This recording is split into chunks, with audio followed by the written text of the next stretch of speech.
Hi, Anil Nair here. Ratio and proportion previous year question చూడండి. X varies inversely as Y. X పెరుగుతే Y తగ్గుతుంది. X తగ్గుతే Y పెరుగుతుంది. అంటే proportionality తీసేస్తే X equivalent to K by Y. అంటే inverse విలోమాల్లో ఉంటే దాని లబ్ధము constant అవుతుంది. X into Y constant అవుతుంది.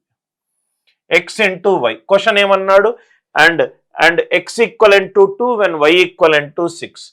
6 into 2 is equivalent to 3 into y.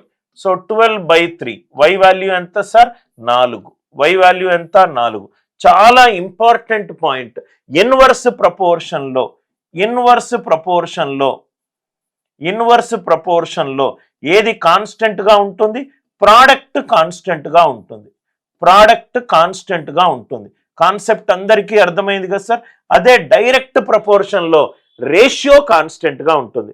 డైరెక్ట్లో ratio constant ఉంటుంది, ఇన్వర్స్లో ప్రోడక్ట్ కాన్స్టెంట్గా ఉంటుంది. కాన్సెప్ట్ కనుక నచ్చినట్టు అయితే వీడియోని లైక్ చేయండి, షేర్ చేయండి, ఛానల్ని సబ్స్క్రైబ్ చేసుకోండి.